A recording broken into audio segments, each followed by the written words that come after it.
Hello and welcome to Business Exposed. This week we have mind and body coach Derek Elder on the show. We cover a lot of content from Derek's own upbringing and his own personal trauma, which has led him to setting up his business and helping other individuals just now. As always, if you could like and subscribe on whatever platform you're listening on and share with as many people as possible that you feel would benefit from the podcast. So for now, sit back, relax and enjoy. That's right, Derek. Tell us a little bit how all this journey started. If you can give us a wee bit of insight from the beginning, from your kind of school days, and then what jet propelled you into the business that you're in now. Yeah, of course. First of all, pleasure to be on here. Good for the invite. But yeah, so going back to school days then, we'll go a little bit earlier than that. I was the first child born, but I have three younger siblings. Right. I'm 22, literally turned 22 last week at the time of recording this. So yeah, three younger siblings, and basically life was pretty cool. Like, it's me, mum, my dad, had quite a big family on mum's side, and pretty much get everything you wanted, do you know what I mean? But we were always from a council house, kind of brought up that way, so you know what it's like. Kind of, you've had other guests and stuff on, listened to some of the podcasts, and we've kind of went into a little bit of insight of that. But it was pretty sweet life, and things were all good. Just kind of going through school, siblings stuff started coming along, and probably fast forward to where everything kind of changed, you know what I mean? Because that's a little bit boring, do you know what I mean? All the same stuff we all done, do you know what I mean? So yeah, got to the age of about 15, and I was going through like exams in school. So my mum was at my little sister's dance competition through in Paisley, and she took an asthma attack. So my two little sisters, Lily, Carly, I've got a little brother, Jay, as well. So I was going through school at the time at the age of 15. I'd always kind of knew what I want to do. Like, I knew I wanted to have my own business and stuff. I always had that entrepreneurial headspace. Started up a few businesses when I was younger, from the age of 14 to 16, getting products for China, selling them in Facebook Marketplace. Love it. Even took 70% discount codes for my protein. Don't know how legit this was, but I was packaging it into deals. Right. And punting them as well. And then started up clothing brands and all the rest of it. Do you know what I mean? Punted like Tablet and Macron going round the doors when I was in school. So I had all that sort of side of it. That's a pure entrepreneurial head at a young age. Excellent. So I loved it, man. I loved the journey of that. So obviously getting into like the sort of deeper stuff of when things really started to change to get to where I am now.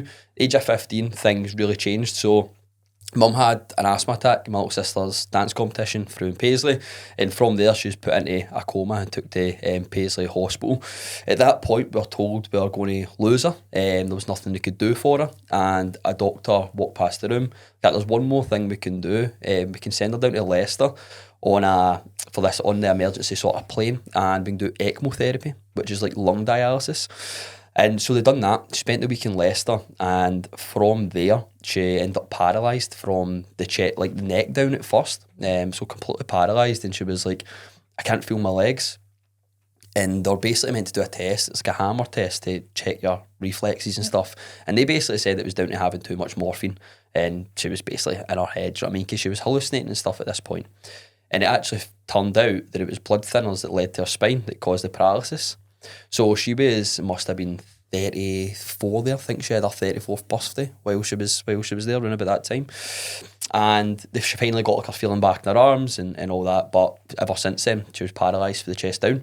So that was a pretty hectic time in life. Traumatic. Things kind of changed. Absolutely turn around for your mum and everybody in the family, isn't it? Yeah, massively huge. So that was difficult, kind of trying to get through exams and manage your way in school at that point, and not really telling anybody much about it. Teachers didn't know real insight until they triggered you, and then they kind of had to know. Yeah.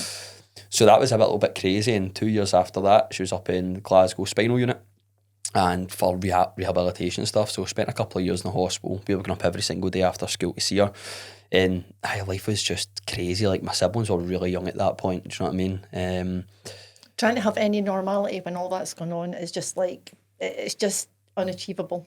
Yeah. Who was looking after yourself and your sisters at that point in time? Your mum was in hospital? Yeah, so at that point my dad. Right, okay. So that was when things were actually pretty good then. Things have since changed with that relationship there, which we probably won't touch on much, you know what I mean, just for respect of people. Yeah, of course. But yeah, things have drastically changed from there. But at that point, after the 2 years, Mum get back out, got another sort of house. So she had like a downstairs bedroom and stuff. And yeah, she basically lived on for 5 years until the age of 39. And then she passed 2 years ago. So in February there, 2 years. And that was a massive that in my life that get really difficult. A lot had changed in terms of family relationships. A lot went on with my dad as well in terms of alcohol use, but then other sort of relationships he got himself into, which has changed quite a lot in our lives. Okay. So yeah, lost her. She was my purpose in life, and I signed up to my first sort of business coach, which was literally, I think it was 17 days, if I'm right. 17 days before my mum passed, I signed up to my first business coach. Would have been 19. And in that, it was like, why do you want to achieve this goal? So in there, I'm like, I want to achieve this goal for my family. It will do all these things to get the house adapted for my mum, to make her life easier, to really give back and just be a provider for them, and everything they'd done for me all my life to kind of show how much like I love them. Do you know what I mean? And I know you don't do it through those senses, but it feels nice to do it. You feel like that's the thing you want to do, give back to your parents, and mum in particular. So 17 days after that, man, like we lost her through an asthma attack. And in between that 5 year period, she had another couple of comas in there. So there was quite a few times we thought she was gone. So it was difficult. And from that point, it was like I've lost my purpose. Like it was dark, man. She was like my best friend, mate. Like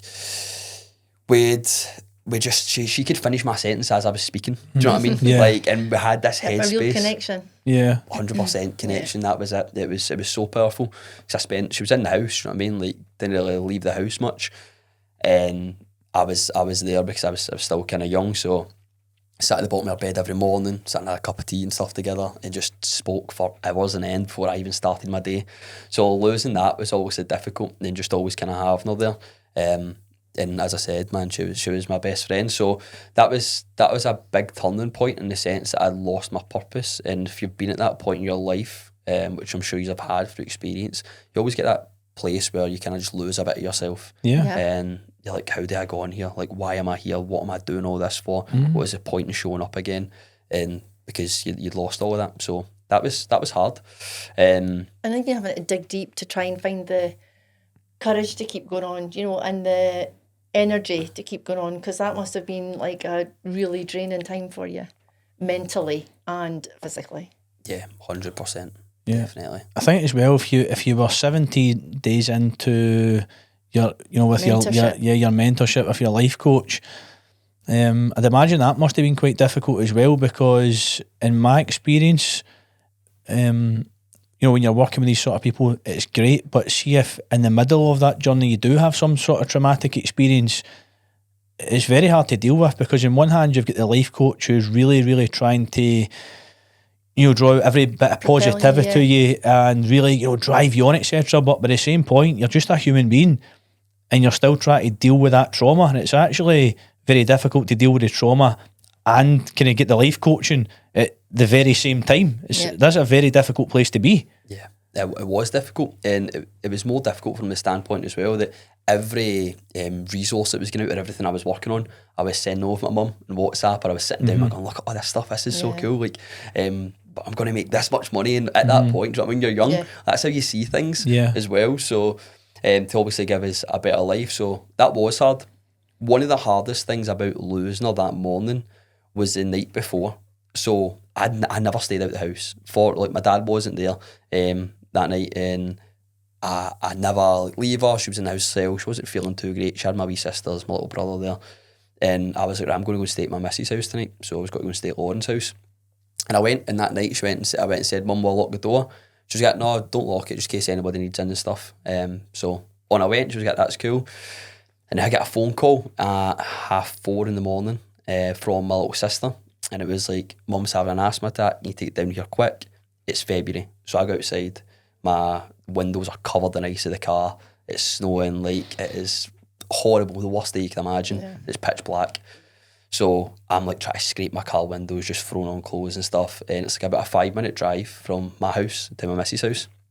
So I'm like, I'm not getting these windows scraped. All I can do is scrape a side window, put the window down, head out the side. Yeah. That's how I done it. So You've got to do. That's it. 100%.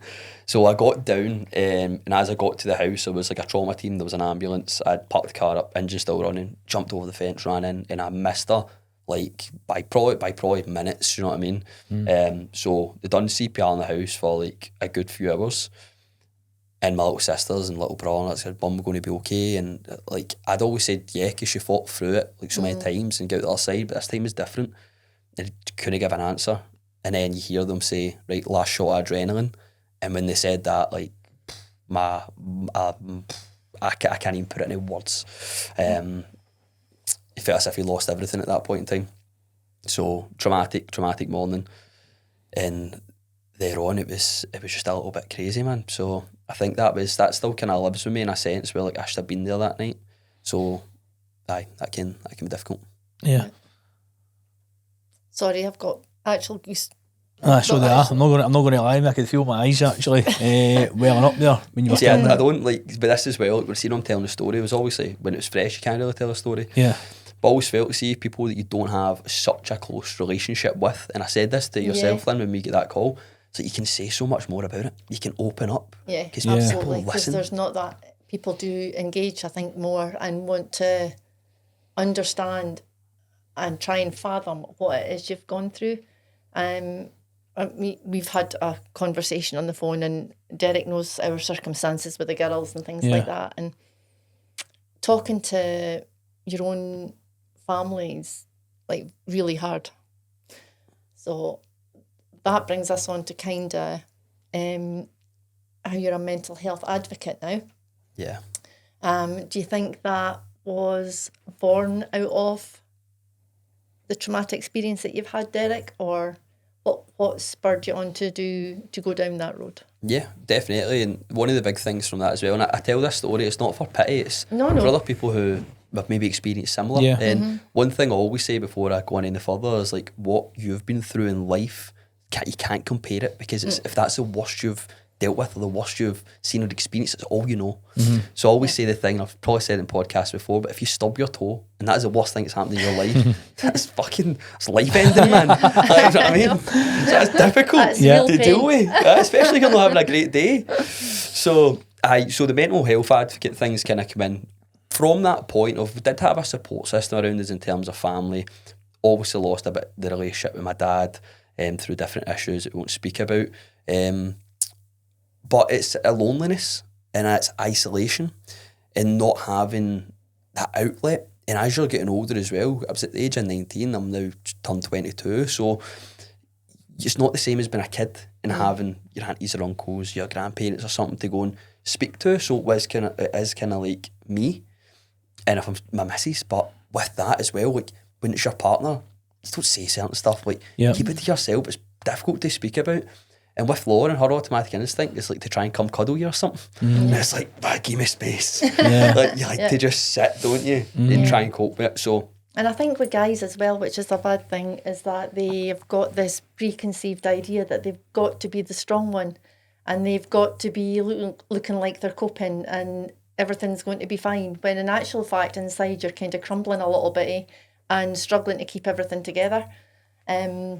So from that, how you've managed to achieve what you've achieved in that really short space of time, because this is very raw still, in terms of the loss.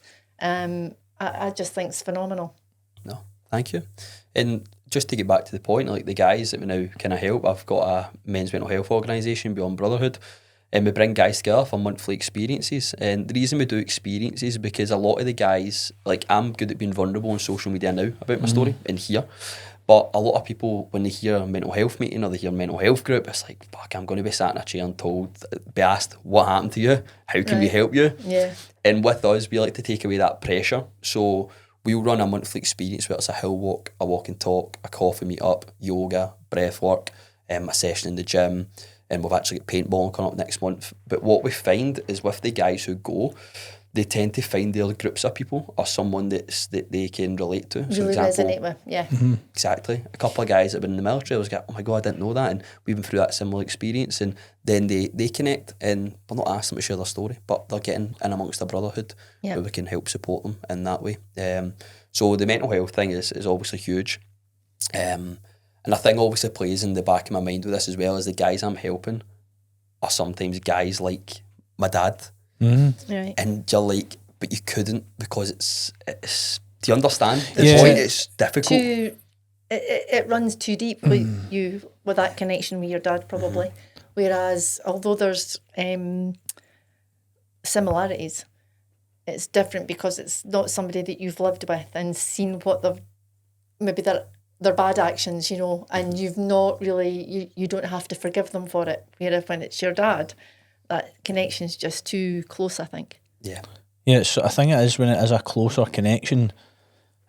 As much as you most people may think the opposite, it is harder to help them because you've seen the full thing. You've maybe seen the bad stuff You've that they've lived done, through and it, there's maybe a wee bit of that. I'm not saying doesn't want, resentment. It's not saying you don't want to help them, but it's maybe a wee bit harder within you. But as you said earlier on, we were speaking there, it is a bit easier to speak to sometimes people you don't know about it, because they don't have any, you know, judgment. They've not got judgment. They've not got previous experience of living with you through it, you know. And like we've said, having those examples of times when you've actually maybe, instead of wanting to help them, want to maybe give them a cuff. Yeah. You know, so it's a completely different experience, I think.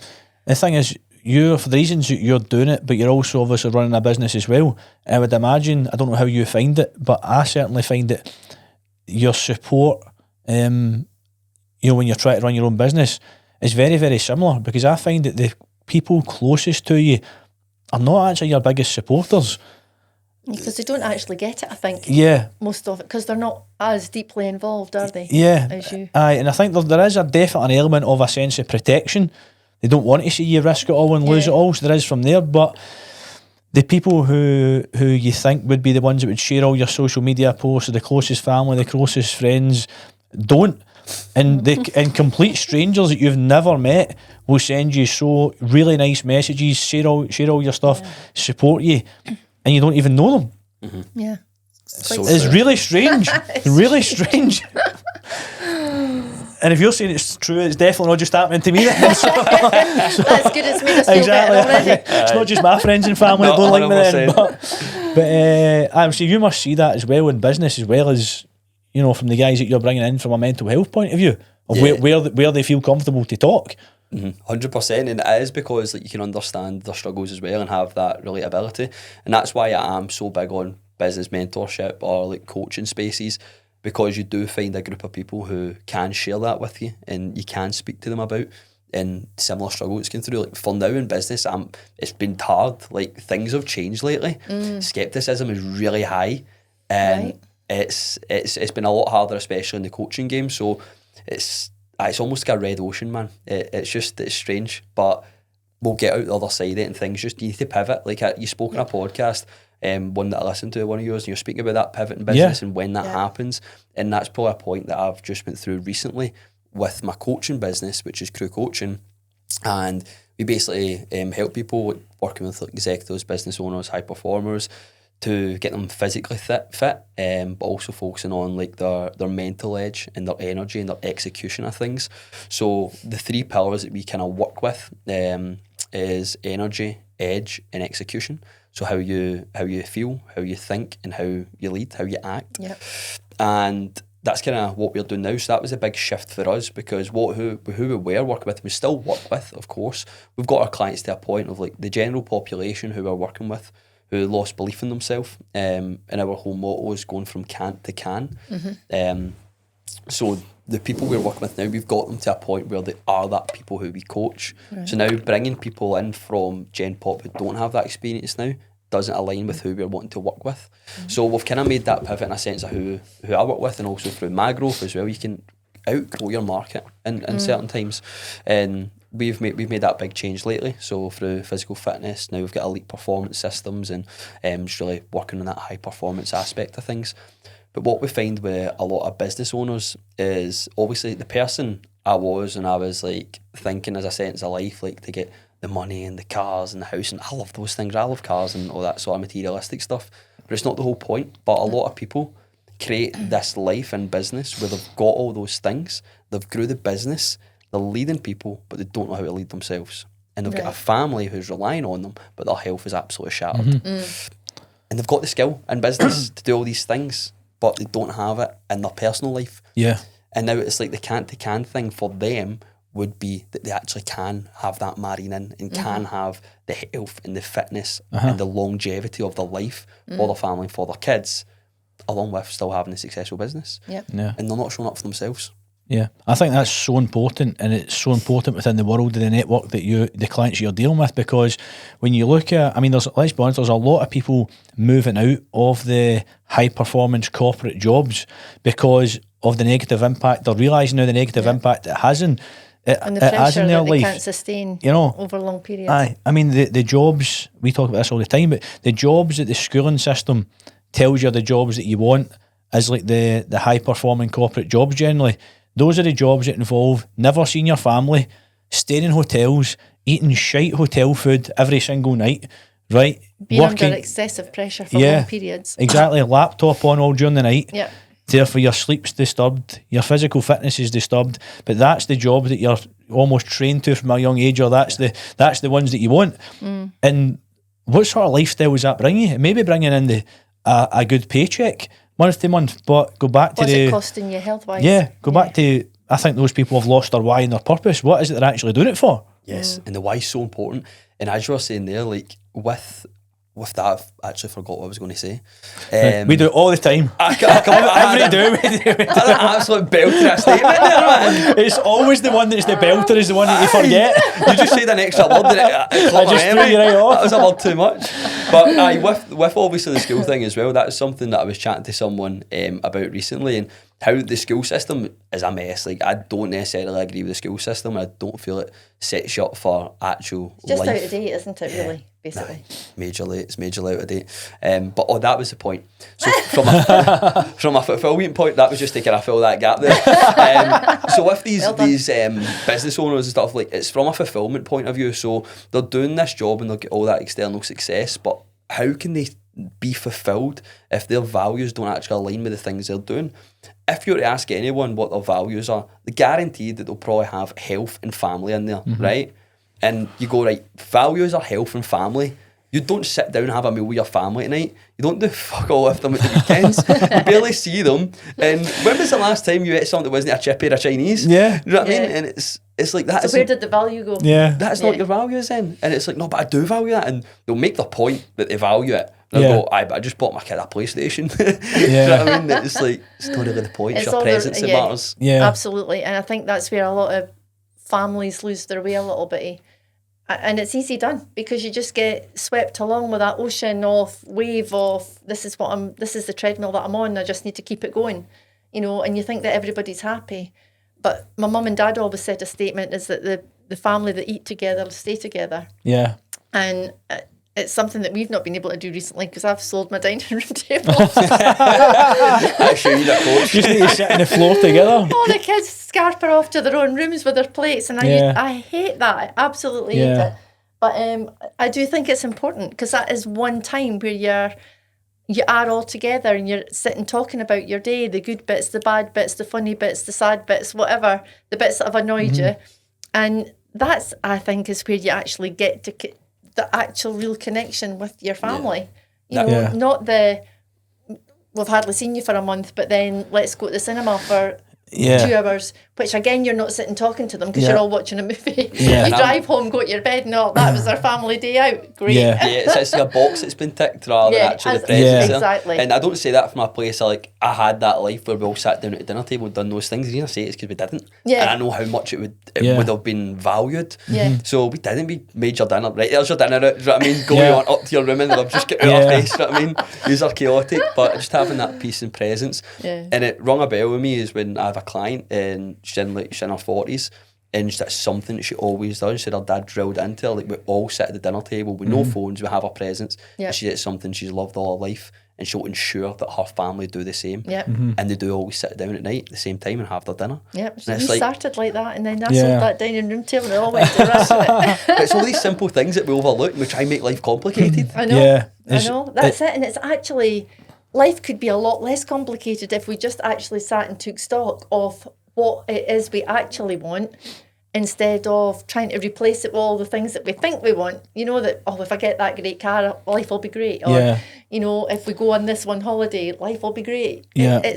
You have to have a conscious effort every single day to have those values at the forefront of your mind, or they just get swept away with the busyness of life. Yeah. It's not meant badly. Yeah, You know? it's funny. I mean, you must see this a lot, right? But see, when you speak to a lot of people and they're maybe going through relationship problems, and then they say what you said there, oh, listen, we'll book a holiday and spend a bit of time together, right? And they'll create experiences, but that's not taking away the problem. And the second you come back for the holiday, you've still got the problem there. What actually fixes the problem, as you say, sitting together at the dining room table at night.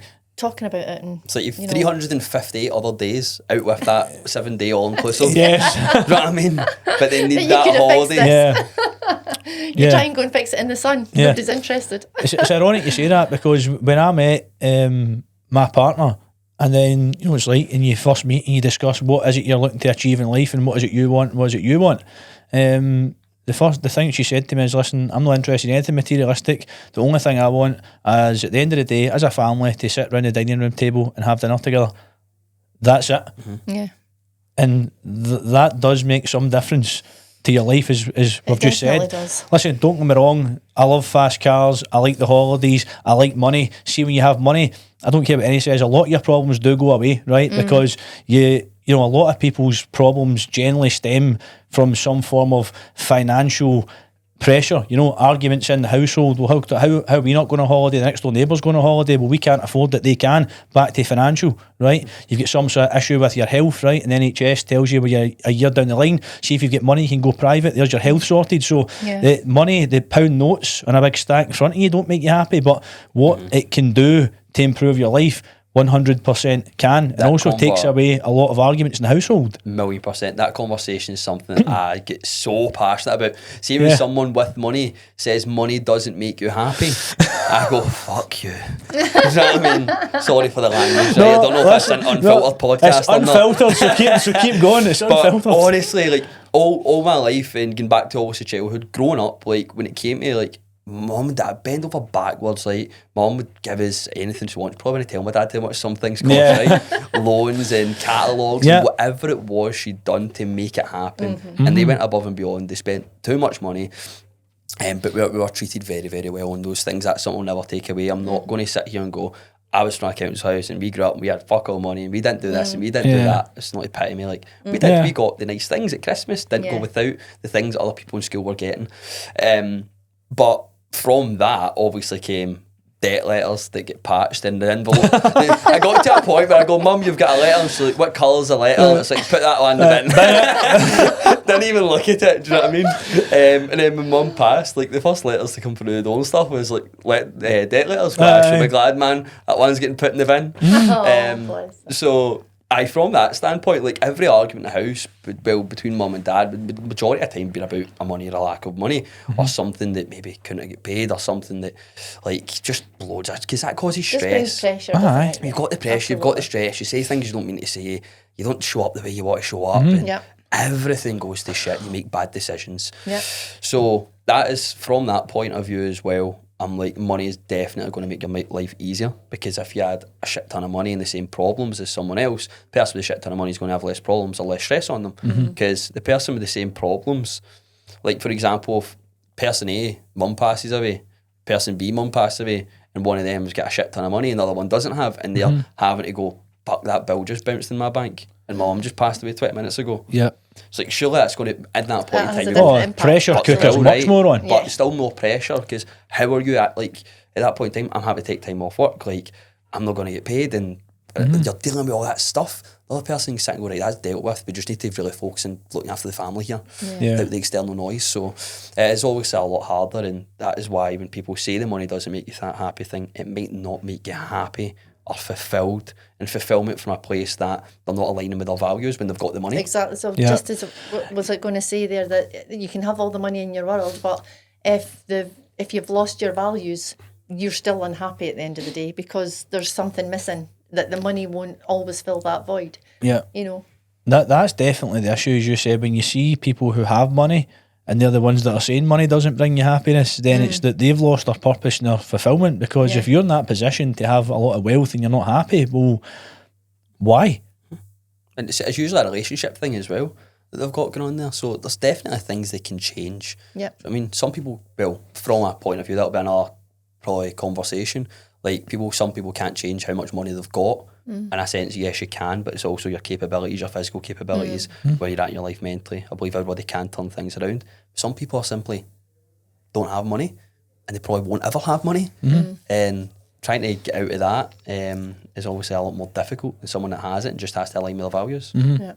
It's also, I think it's important to note as well, is if you don't have money, and you probably will never have money, for a lot of people that's also okay, because a lot of people are quite happy with the lifestyle that they've got, and if that's the lifestyle that makes them happy day to day, then that's perfectly okay. In their realm of life. In their world, it's not for anybody outside to judge. Because let's be honest, there's also people in that camp who judge the people it is, you know. But reflecting it back the way, that's okay.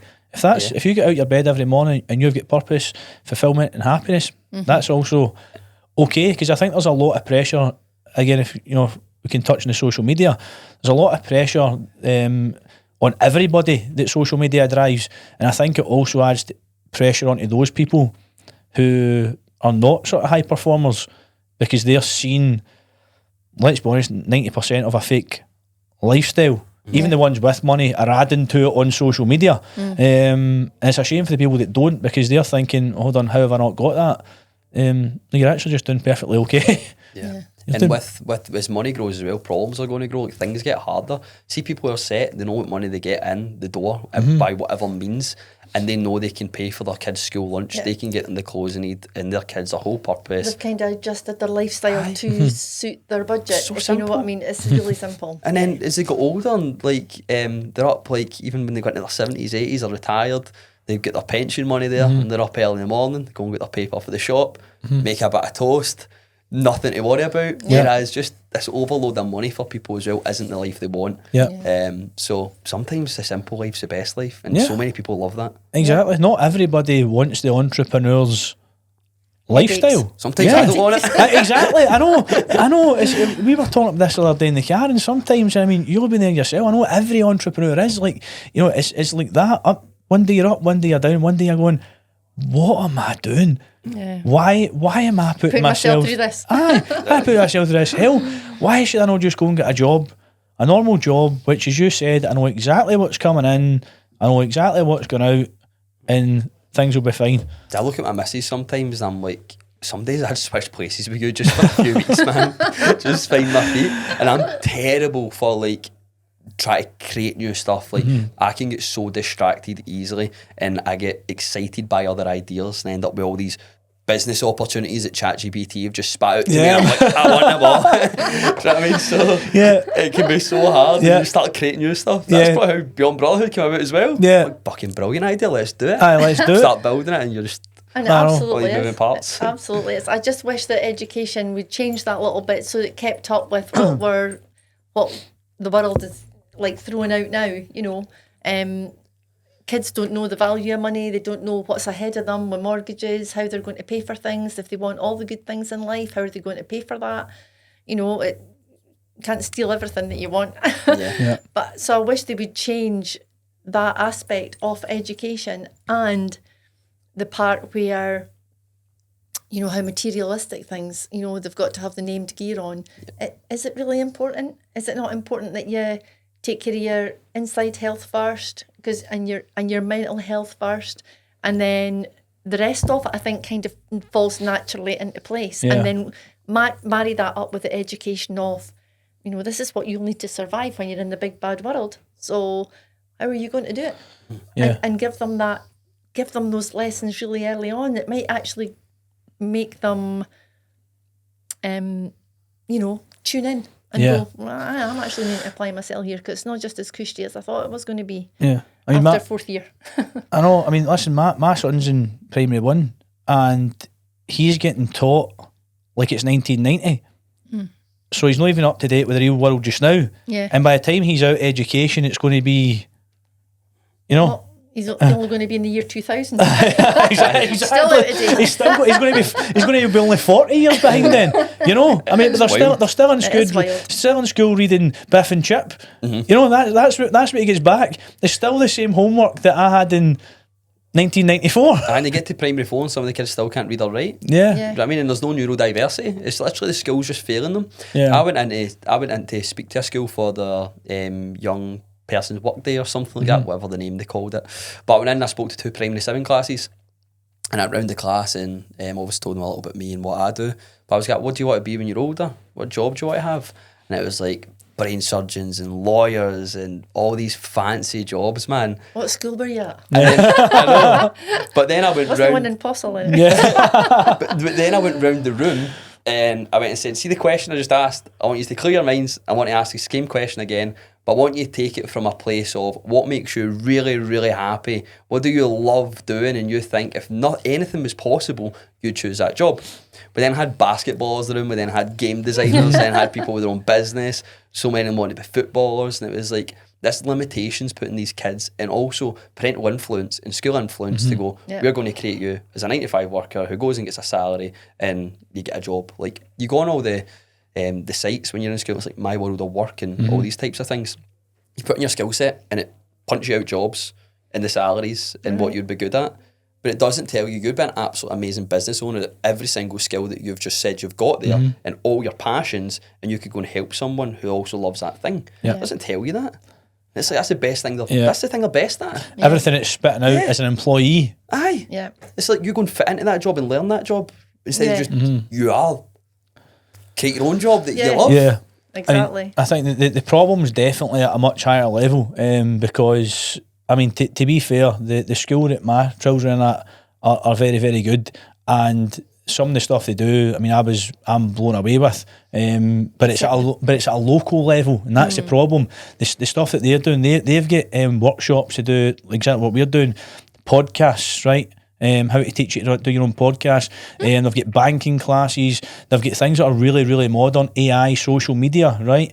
But that's at a local level. That's at I'm presuming at the head teacher's discretion, and that's something he's brought in. But somebody else in the school next door is not getting any of that. Yeah. So the problem is, like, you know, It's much wider. Higher level. And it must be so confusing for them, because, as you mentioned, like, they've got parental influences, they've got the school's influences, they've got social media influences. Their brains must be scrambled. And at the bottom of all, they're not getting taught properly how to fit into any of them, you know? And look at social media, like schools are seeing that as being a problem for kids, and it's like, no, this thing's actually magic. This capability this has, if it's used properly, If it's used right, phenomenal. Yeah. So it's like, why not, instead of saying that social media is bad, teach them how to use it properly for all the things they want to be taught. Yeah, because it's not going away. No, it's here to It's stay. not. For sure. I've got a teacher within our coaching programme, and obviously I won't mention any names, but she says when the kids go out to school, like selling the chewing gum and the sweets and all that, like inside she's like, I secretly love it, but I know they're not allowed to do it. Yeah. But then again, why not take the kid under the arm and go, listen, see that stuff you're doing, it's not bad, like that's great, that's a great headspace you've got there, but you can't do it in the school. And instead, if you went and done this out with, and that you could make a really good business from that, or you could have that money you want and just put it in another way rather than being it's bad. There's also the thing, I can't remember where I heard it, but it was recently, and it was how when parents are trying to get their kids off phones to send them outside, and they're so stuck and consumed by their phone, and it's like this generation of parents forget that when that kid cried when they were 3, they handed them an iPad and told them to shut up and put something on YouTube. Yeah, we created the monster. We created the monster. So then absolutely. the kid had the emotional response. The parent gave them the fix. The fix was the iPad. Now when they're emotional or upset or in their own head, they go up to their room and they pull their phone out and sit and scroll on the phone to deal with their emotions, because that's the thing that took it away. Yeah, absolutely. And then they're like taking the thing off them that helps them with emotion. So it's like, parents are creating this thing as well. Yep. And then once they've created the monster, like, oh, fuck, how do you get it back in the box? Yeah. I know. I mean, I think as you touched upon earlier on, everything is within our control, and so is the use of social media. I mean, there's a lot of good apps out there now. All the phones, you can restrict your screen time altogether. You can restrict between use of particular apps. So at the end of the day, as much as I'm in the same opinion now, social media is a great tool, especially in the world of business now. Right? If used correctly, you've also got it within yourself. You don't need to sit there for 3 hours a day scrolling. You have the ability to say, I want to do it, but there is my time up. My time, aye. I'd imagine that must be a bit of your frustration, right? As a coach, because when somebody tells you, I've no time to go to the gym. Well, let me see your screen time, right? Hold on, that's your first question. What do you mean you've not got any time? Let me see your phone. What's your screen time in a day? Right, hold on. A client, a couple of weeks ago, we run a call every Monday for our clients, really getting themselves the week, getting a little bit of their headspace and their belief and stuff, and just how to action the next week going forward. And we set my target, like, go out and get a 10-minute walk in, and I had a client who completely put their back up to it. You switch lives with me, I've got kids I need to get ready for school in the morning, I have absolutely no time, blah, blah, blah, blah. Then people in the chat started putting in out their morning walks, and she was sitting there itching. She went, I'm going to do this. So she's out the morning walk, she managed 15 minutes. She went and said that I get back home, by the time I go home, the kids were down the stairs, they were ready, because they knew I wasn't there to shout on them consistently. Right. And also managed to sit on my phone for 10 minutes. And since then, over the last 2 weeks, she's now jogging half an hour in the morning. She's never jogged in her life. Oh, I love it. That's and she's brilliant. like, I've got the love it. time. And it was just a belief thing that was in her head that she didn't have the time. Yeah. Touched on the school thing, like just about jobs and stuff. That I wanted to be a sports scientist, so I played football since the age of 5, not played in 14 months, got a MCL injury, meniscus, went back and started there right enough and it swelled up the next day, raging. But so I played football all my life, and I was like, got to the point where I'd played for Clyde at 16, professionally played with the first team a few times, which was great. Had experience all your pro youth clubs, on trial at Rangers, I was at Partick Thistle, Queen's Park, Motherwell, all the ones that you get named, do you know what I mean, go about. So I had a lot of experience in that, and I was at the point where I started, obviously, the business with coaching. I was then playing very young at semi-professional level, so junior football, and it was kind of consuming a lot of time. And I got to that point in my life where I was like, I don't think I'm actually going to be able to take this any further. If I do, it have to be a top club to make the money I'm going to make with coaching. So that's kind of how I went into the coaching space and kind of do that full time. But rewind back to being in college at 16, I wanted to be a sports scientist. So that was the thing that I left school in 4th year to go on and do. I was going to save my time, go to college, go to uni, and then looked at salary. That happened with my mum, and that was a big turning point, because when that life experience hit, I went, I'm capable of more. If I can deal with that, then I'm going to be able to deal with any other issues and be able to achieve anything in life, because that's the hardest thing that can ever happen. Yep. So with kids as well, it's like life experience plays a massive part in the decision they'll make in maybe not going for the 9-to-5 job, because they go, fuck, that was tough there, man, and I get through that, so I can achieve a lot more. When we speak to a lot of entrepreneurs, The common denominator, I always think, sorry, just to finish your sentence for you. No, you're right. I think I know what you're going to say. No, I know what you're going to say. No, I think I know what you're going to say. I think I was thinking about this the other day in the car, is that the common denominator for everybody that we've interviewed, they've had something traumatic in their life that has spurred them on to achieve greater things and be successful. Yeah. Not always traumatic, but even just a rougher upbringing, or somewhere where finances were tight or whatever else, and they didn't want that. They could see that they didn't want that for their future. Is what I feel. Yeah, there's a moment of, like, we used the word pivot earlier on. Had your mum not passed away, you may not be doing a sports science. Degree. You may not be doing just now, and then look at the good that you're putting on to other people. So out of everything, I think they're always handled correctly, unless you go down the rabbit hole. If you handle it correctly, you can do a lot of good. For other people out of a traumatic experience and prevent other trauma from happening to other people. Aye. To rewind on that point, I said mum passed away when I was 16. That was the point in which she went in the coma. That was just getting paralysed. Right. So that was the turning point there. Because I just went and said, she passed away 2 years ago, but I was 16. So that was the point in which she went into the coma, became paralysed.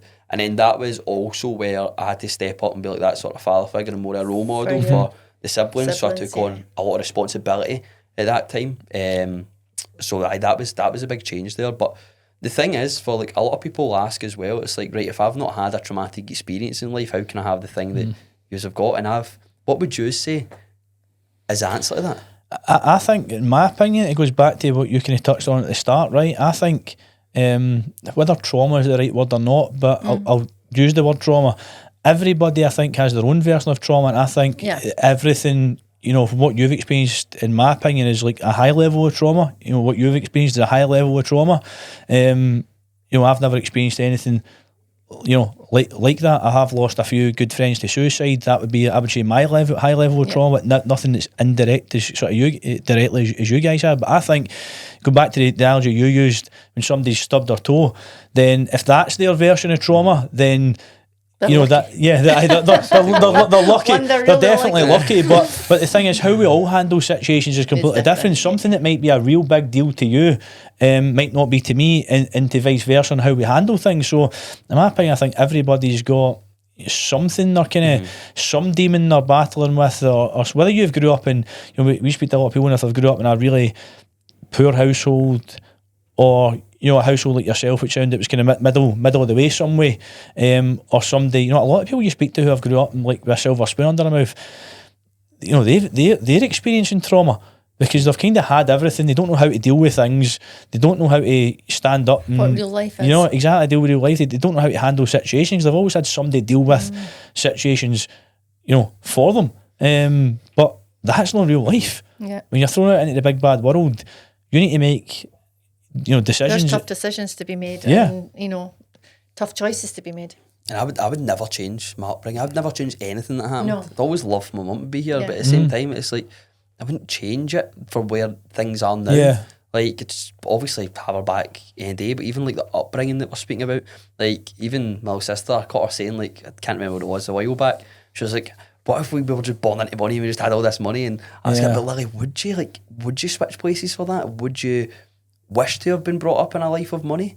Because I love every bit of my childhood and what I've experienced, and I wouldn't change all those experiences. Her perception of it will be entirely different because was younger when it happened. It's maybe affected her at a different level, and she's been brought up in this world of make believe on social media that everything's great. I've got loads of money. This is how you do it.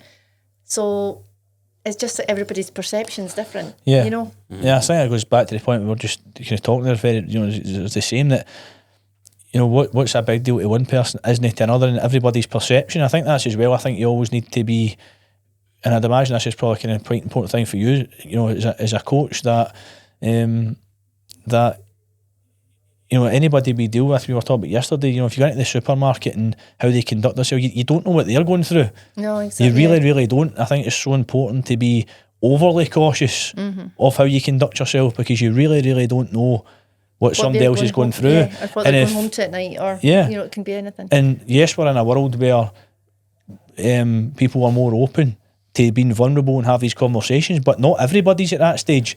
And you could, you know, have a simple interaction with somebody who's bottling everything up, and one tiny wee thing is enough to crack them. I'm quite cautious of that now as well, like from what you've been through, because there's days where when all that was kind of going on, mum passed, when you're kind of out in the street, man, you're out in the car or something, and somebody would have road rage, and they don't know what I'm going through to the point where I could have done anything, man. Yeah. You know what I mean? For that reaction of your emotions. It's like you do need to be cautious, because you don't know what news somebody's just had before you see them. You know, honestly, I'm going to touch on this quickly, right? Because I really, really believe in what you're saying, right? And see, that road rage thing, that's quite a big thing for me, right? Because I used to be the guy that if somebody cut me off, I'd have been mental, right? But see, about 6 months ago, a guy cut me out who could have been a real bad one, right? And thankfully I managed to avoid it. So anyway, I've pulled into a lay-by, and the guy's pulled up behind me, right? I've just came out the gym, I was pumped up, right? You know, and I've come out the car, and the guy wouldn't put his window down. He put it down a tiny wee bit. He was sitting there panicking, right? I says, put your window down, right? He's like, no. I think he was thinking, because let's be honest, your automatic reaction is somebody's going to come out and aggressive, right? And I was like, he's like, no, put it. I says, mate, the reason I'm trying to talk to you is to see if you're all right, right? I says, mate, I'm trying to talk to you to say, watch your driving. I says, because you could have killed somebody, Right, I says, and also you could have met somebody who's going to come out like a raging bulldozer, a bulldozer and want to fight with you. But I think the guy was completely taken off guard because came out from a caring aspect. Yeah, because you're let's be honest, at one point my ultimate before you do undertake a bit of coaching and reflecting your life and and do a bit of self-help yourself, your natural reaction at that point is to get aggressive. And people think that's what you're going to do. Yeah. How did that feel for you then when you went out and you did have that reaction? See, you sat back in the car, did you go, fuck, who am I? Aye, it felt really good, right? It felt really good because I went, you know what? And listen, we'll all have our own backstories, etc. But I've never done anything really bad in my life, but I've probably not been the most caring kind of person. I've probably been a wee bit more self-centred and not really thought about other people's feelings and emotions. And then, when you do go through certain things that change in your life, and then you do, speak to people and open up and become vulnerable, then you realise, I go, I'm proud of myself there because I know I've changed. And if I know I've changed, then I know I'm being a better person to the individuals around me, which is having an influence in their life. It's kind of just looking in a mirror for a little bit of time, isn't it? And nobody... I think most people don't want to kind of do that in case they don't like what's looking back at them, Yeah. I think, on you go. No, I was going to just say, I think as well, and again, I know we're in a changing world of people, especially males, opening up and being vulnerable, but again, not everybody's at that stage, but it is difficult for males at the start to open up, especially to other males. Again, you must see it when you've got new clients coming on and you're in that environment. I'd imagine some of them may struggle at the start to open up because you do have that, I don't know if it's the fear of being judged or whatever, but you just maybe not comfortable talking about it because it's generally, let's be honest, our parents would have, my dad said something to me a while ago and it really, really stuck. He says, we were talking about today with my grandpa, I can't remember what it was, but he says, what you need to remember is that, he grew up in a generation of, just coming back for the war. There was a lot of, animosity, there was a lot of aggression and things like that back then. How life in households, not really, we're not talking hundreds of thousands of years ago, we're not talking that long ago, 50, 60 years ago. The household environment was completely different, It was a bit more of a kind of, males finished, went to the pub, came back, a dinner was sitting on the table, males are males, females are females, where now there's a lot of cross, males are doing female jobs and vice versa, whether it's even the simple jobs in the household. Guys doing getting cancelled. No, I definitely, so I think you just didn't speak of it, that's just what happened and everybody dealt with that. Like my granddad is from that sort of era, do you know what I mean? Does he speak about things? People come in the house, he's upstairs, man, does he talk to people? He's probably never opened up about his emotions. He'll have a lot of dark stuff, man, that he's not spoke about. But I think what you're saying there as well about guys kind of struggling to open up, it's a huge identity thing. And what we see often, especially with business owners and these people who are at that high level, they identify themselves as the business instead of the person that's running the business. So they just live under this thing in this social media profile and this income or this whatever that is that's going on in their life, and they don't break down the barriers to remember they're actually human. So when we have these conversations with business owners for our coaching and stuff, like when we actually start to see past what they put out there and past the business, you understand that some of their relationships aren't maybe great and there's things going on and they're really unhappy when they look in the mirror and they just don't, their ego's too high to let it drop and realise, man, I've let myself go a wee bit and I'm going to sort this. And a thing that I always use as well, which has been really powerful for getting people to really understand what the why actually is, what their purpose is and why they want to achieve something, is I think about like the alarm clock. So if someone comes to our coach and I go, why do you want to achieve this, or what do you want to achieve? Someone says, lose weight, put on a wee bit of muscle, feel a bit better. And I'm like, mate, that is so surface level, man. Like, you're not going to achieve this result unless you understand why the fuck you want to achieve that result. So if I went and said, right, okay, tomorrow morning your alarm goes off and it goes, hi mate, lose weight, tone up, feel a wee bit better. You're like, fucking cancel that, man. Like, I'll do that tomorrow. Do you know what I mean? I can wait. Like, who was and I? Tomorrow never comes. It doesn't. What was I thinking? But I'm like, if you can get a really, really deep and understanding why, and your alarm clock goes off and goes, remember, you need to be that dad who shows up for their family and get into that office and lead in. Remember that time when you felt like you were really anxious walking into that room and you didn't feel like yourself, or you tried to put on that shirt, man, and you're like, I've let myself go. It's like, go really, really deep with it in specifics and you understand, wait, that's why I want to achieve the goal. I want to achieve the goal for that outcome, not just for these surface level things. So it's like, you go deeper, and people obviously want to get in better shape and feel better, have more energy for themselves, but the thing that you attach to is always often for someone else. We like doing things for other people and not for ourselves. Yeah. So with parents who become on, well, it's parents or business owners or any sort of job they've got, and they put themselves second, and they say like, yeah, I'm putting my kids first. It's like, if you're really putting your kids first, you put yourself first to be there for your kids for longer and be the parent you want to be. So it's like, you're not doing it for you, and they really are doing it for them, right? But if you can get their head to think you're doing it for your kids, they'll do it. Because it's like, oh, but I'm doing it for them, I'm not doing it for me. So then they actually get the result. So it's like, attach it to a deeper meaning, a deeper why and purpose. For example, when I signed up with a business coach, if I said I want to make X income and I didn't have the purpose of doing it with my mum and to give us a better life and adapt the house, it would have been so weak to the point, I'll do it tomorrow. Yeah. It just gets put off. Yeah. It's like, that's why I'm doing this. Yeah. But you know your why as to why you're building the property business stuff right now as well. And then obviously yourself, you'll have a deeper why behind it. So I think there's need to get that. a way a bit as well about being parents, is that you feel selfish if you're giving yourself time. Because you tend to put all the time into the kids. So a lot of our time was taken up with doing the football, training back and forth for Fife to Glasgow every day of the week. And then we got to the stage that our daughter was, she had no life, because she just had to get papped in the car and taken and wandered about on her scooter for 2 hours while we watched the boys train. Then it was back in the car, supper in the car on the way home, in the door, straight to bed, and then rinse, wash, repeat for exactly the same day, for the next day. So in that kind of cycle that we were in, we didn't have time to put off for ourselves. It was all about the kids, to try and give them the best start in their life that they could possibly have. And you forget about yourself along the way. And then when you do start to think, right, wait a minute, I've put on a wee bit of weight here, or my health's starting to suffer, then you start feeling selfish, because you think, well, I'm going to have to take a wee bit of time away from them to concentrate on me. But you feel selfish for doing it, because you've been doing it the other way for so long. And it is just a complete mind change, And so many parents also believe that they're approachable. And if the kid goes and does something or feels a certain way, and the parent goes, why do you not tell me?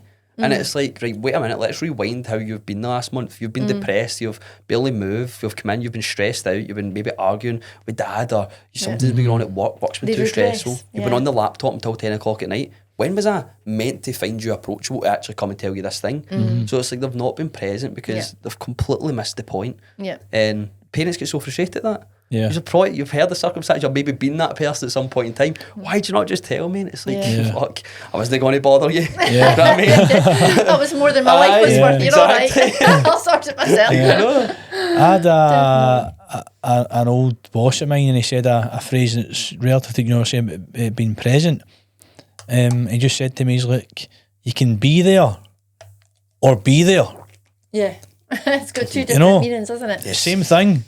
But two different meanings, and it really, I took a lot of self-reflection on it, because I thought, I'm maybe physically there, but am I that guy that you just described? Probably, actually, aye. Until being present in the room changes a lot for you and the individuals that are in the room. Same stuff's going on in your life as well, and you're physically there, you've showed up for something, but you've not actually showed up. That's the exact same thing. It's like you weren't there, you weren't in the conversation, it was going one ear out the other. Like you didn't actually have your presence or that flow or that energy. You were just there as a body. I think it's huge disciplines. I think you need to adopt. First of all, you need to have your reasons why, and then you need to have the disciplines to follow that up, and then the disciplines must become a ritual and a discipline, and there's no argument about it. In the minute, or you end up getting into a pace of, I'll do that tomorrow. I've missed that today, but I'll do it tomorrow. And then it just, it just follows suit until you're 3 months and 4 months and a year down the road, and nothing's altered. Yeah, I think it's important. Again, you may have a different opinion because you're a professional coach. I'm not, right? So if I'm wrong, you can really shoot me. One of the guys in the gym. You can really shoot me down, right? But I think a lot of the important point is recognising the problem, right? And the example I'm going to use is, and I'm going back to the being there or being there thing, is a couple of weeks ago at the kids' football, they're training 6 till 7, a Wednesday night. I was there. right? I was at the sideline. I remember this story, yeah. However, I had stuff going on in the business. My phone was going off. Like I had to, like I couldn't not take the calls. I couldn't not respond. It was just one. There's nothing I could genuinely do about it. Right? It was on me at that point. And like I missed, like the man scored 3 goals and he's coming up. Oh, Dad, did you see the goal? And the answer is I never. That is a truthful answer, right? But there's nothing I could have done about it, right? It couldn't have been delayed for an hour. It just couldn't have. And was I happy about it? No. But I was also happy that I recognised it. Yeah. You know, because I think the old me again would have not recognised, not realised the problem, and then probably, you know, like for me, can it happen 10 out of times? 10 out of times, absolutely not. Can it happen 1 out of 10 times? Probably. Will I get away with that? To not be the guy that, as you said, then not becoming approachable. But when you are trying to run a business, you know, as we all are, some things are unavoidable. It's tough. And going back to that financial thing, nobody's paying. You know, we're not getting a wage at the end of the month. You know, it is on you. And sometimes that's where maybe the social aspect does suffer a wee bit. But again, back to the recognising thing, we all put ourselves in this position. You know, we decided this is what we want to do. No. I can quite comfortably tomorrow go and get a job somewhere, you know, and give up the lifestyle. So as much as, yes, I'm not saying we moan about it, right? That's not the correct word, but we're recognising that that's how it is. We all put ourselves here. Every entrepreneur put herself in this position. So we wouldn't change it. Yeah, exactly. What you're saying about awareness is huge. And the problem why a lot of people don't change is because they're not aware they've got a problem. And now you've got the awareness there, you'll be more cautious of it.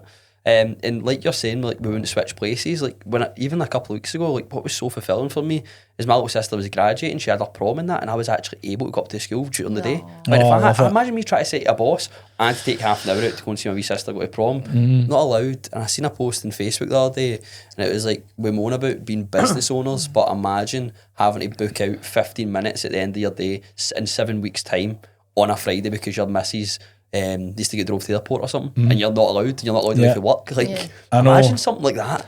I know. It's horrible. I certainly find, for me again, the more business owners I speak to, the outside world think that we do it for the money, but most people I speak to are the same. It's not. It's because you do it for the freedom. Yeah, it's the freedom thing. You know that yes, we all work our backside off, and yes, we're working 1 million hours in the day, right? However, you know, when I decide this afternoon that, and after this I need to go for a haircut before I go on holiday on Sunday, right? I don't need to ask anybody permission for the haircut. I'll just need to work an hour extra tonight to compensate for it. You know, so you're still putting in the hours, but at least you've got the flexibility.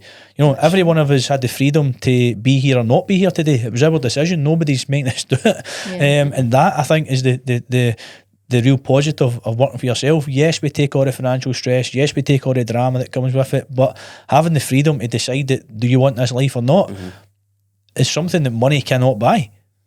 People look at us sitting in this room and go, how the fuck do they get the time to go and sit in that room and talk? Do you know what I mean? Like, even when we were trying to book in, I was like, I'm flexible, pretty much any day, just let me know. Imagine, like, I couldn't imagine not having a life like that where everything you have to do is either before 9 or after 5 when everybody else wants that. Yes. Exactly. Do you know what I mean? Or that slot, it's like so limited to your life. What you were saying about obviously taking the calls and stuff, like a big thing that changed, like I used to, it sounds wild, but, and you might still do it, but I had everything through my personal WhatsApp number.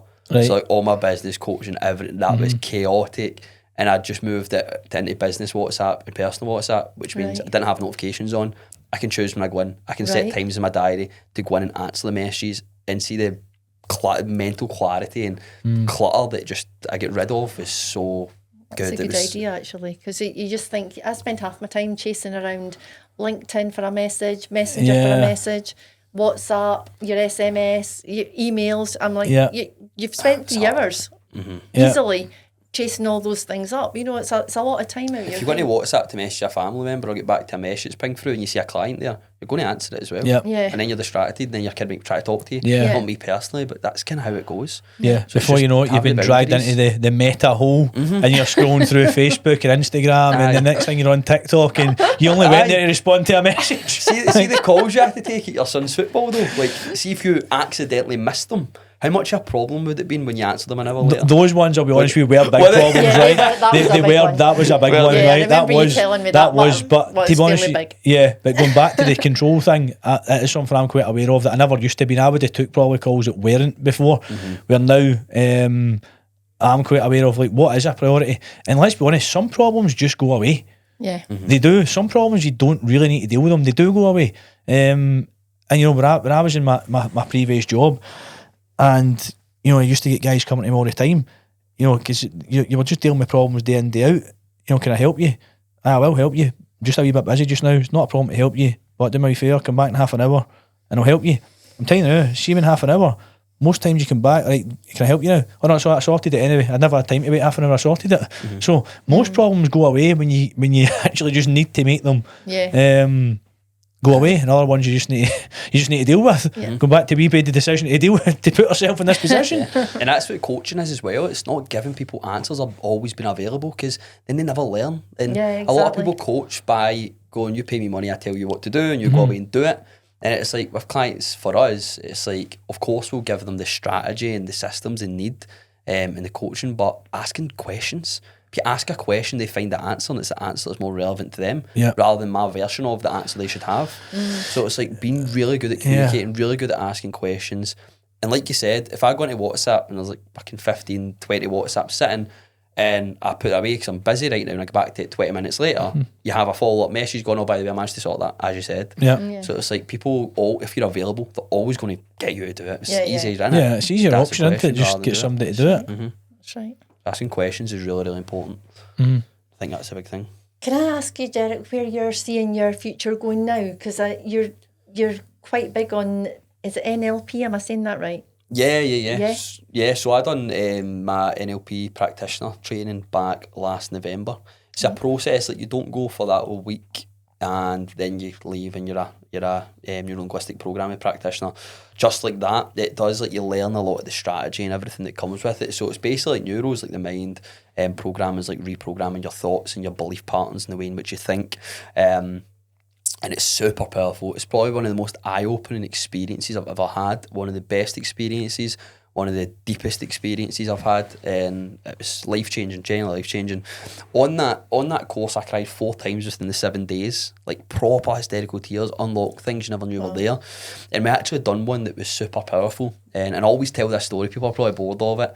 And it was like, the thought that always made me cry and got me really emotional was the curtains closing at my mum's funeral. So standing there, crying, broken hearted as the curtains closed. Horrible, horrible feeling, horrible time. And anytime I thought back to that, I'd have tears and it'd be really upsetting. So in this, one of the techniques we used in NLP, we went back to the younger version of myself. But I was 21 then, so my 21-year-old version was going back to my 19-year-old version of myself, and we mapped it all, and it was, you're seriously visualising this, you're in the moment, you're seeing this, it's wild. And we had a conversation. So I had a conversation with 19-year-old me, and the two of us are standing in that funeral together at the front row as the curtains closed, and seeing him crying, and I was basically to give him all the skills I'd learnt and everything to kind of consolidate what this boy wanted to feel right then, or what he had to be told. But then I was also told to give him a gift. So in then, I'll get on to why it was this gift in a second, but I gave him a parachute, okay? So I gave him a parachute, and then it turns out, because the 19-year-old has no fucking clue why he's just gave me a parachute, he starts laughing, he's got a smile on his face, and he's like, fuck, that's weird, do you know what I mean? So now when I think back to that memory, I don't see myself in the suit crying with my head down, I see myself standing there with chest up holding a parachute. I shit you not. Think back to that memory, weird. I see myself with a parachute. Yeah. So weird. So it turns out, obviously, I basically booked a skydive, scared of heights. Our whole mission is can to can. So those beliefs and stuff that we have in every part of our life. So I was I'm going to conquer a fear. I'm going to do a skydive. So that was booked for February. It was the 2-year anniversary of my mum's passing, but it got cancelled. So it's now rebooked for 19th October.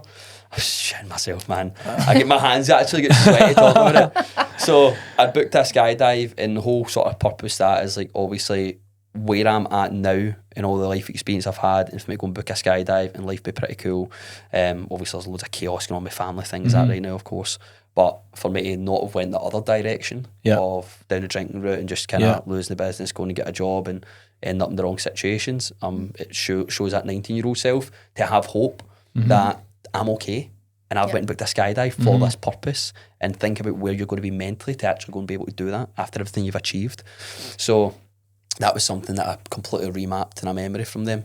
But get back to the NLP thing, it's amazing. It's something we use very subtly in our coaching right now. You can do NLP sessions. I'm probably not competent enough at that point to take someone through it. Have notes there, could do it no problem.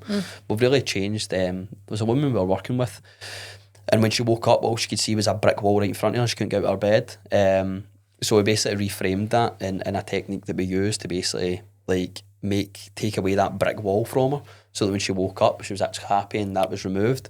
So you basically just kind of tone the wall down, like you describe what the colour of it is, what the texture of it is, and get a really solid picture. And then you basically kind of remove it from like the front of your eye line. So it was right here. We brought it down to here. We got to visualise our happy place.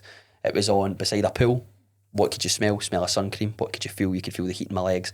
Boom, boom, boom, boom. You get this big, huge, solid vision of this thing, and you basically remap the vision of what she gets. Right. So we actually told her to go and buy sun cream and actually smell sun cream. Right. So I'm not sure if she went and done that, but the next morning she woke up, she said that was incredible. I woke up and there was absolutely no problems this morning. That brick wall was away. That's amazing. And she was basically a domestic abuse survivor, so that was something she's seen for months on end. And then once she get the vision of her happy place and that feeling and that peace and presence, and it changed the game. So that's obviously just a couple of techniques, but there's so many techniques you can use. Some are for low level problems, some are for really extreme high level trauma, and it's a big mix. So it's something I will continue doing, continue learning. But for now, the vision, continue growing the business, continue growing obviously the brotherhood in a charitable aspect. I do want to get like an MBE award as well. I've got that in my vision board. I want to do something for charitable activities. So that's something I'd love to achieve. But that won't be for you, will it? That'll be for what you've achieved. Yeah, That'll be for giving back to giving back to charity, for growing Beyond Brotherhood, for the mental health aspect. I really want to do a lot more public speaking. So before I was here, I was at a third sector networking event, and I delivered a wee talk on what Beyond Brotherhood does. So we got a lot of connections that people are really interested, which is really good feedback. So public speaking, growing crew coaching, we want to be the absolute go-to for business owners, executives, and high performers who have let their health slip and their business has almost stole that from them, and we want to give them that back, give them that presence and that health and everything else that comes with it for them. So be the go-to for that. Obviously continue growing Beyond Brotherhood and do more public speaking. That's sort of 3 goals for now. But sky's the limit with it all. Yeah, I think for where you are just now, you know, I would never have believed that you're only 22. Not from a looks point of view, right? But from this that. Went to the dentist and said, "Oh, you get free dental care under a certain age." Yeah. She was like, "What age are you? Do you get it for free?" And I went, "What age do you need to be?" And she said, "About 26." And I was like, "I'm 20." But I think from you know what you've done and what you've been through, what you've achieved in such a short period of time, you know, being such a young age is unbelievable. And what your North Star is. So you've obviously got a clear vision for your future. Which is half the battle, I think. It's just astounding. Yeah. I've got it right in my screen cover of my phone. And the thing is, the things that should be in your vision that you can't put in a picture, I've got it as like quotes and stuff. So like for example, right, a couple of the things that I'll read out. So I've got one here, and it's like, success isn't just what I build, it's who I raise, who I inspire, and what I leave behind. So that sort of legacy aspect. Resilience built me when nothing else could. Broke the cycle, not for praise, but for peace. So just peace is the number one feeling that everyone wants to achieve. Absolutely. Lead with purpose, can't they can legacy, and it's get obviously your nice supercars and stuff. Yeah. But the thing is like, there's something so simple, like a photo of just like a couple. It's like the man and the woman, and it's getting their kids ready for school. Do you know what I mean? The breakfast table, like something like that. It's get the MBE award as well, and just a huge vision of how you want life to look. But it's in the public speaking thing. So from an aspect, I always have materialistic things, but the things that have deeper meaning and just give you peace in life, something simple. Yep. Amazing. Oh, listen, I appreciate your time, and we'll put all your links on the show notes. So for anybody who wants to reach out, follow, connect, work with you, they can easily reach out to you. But I appreciate your time, mate. Thank you. Thank you. It's been amazing. Thank you.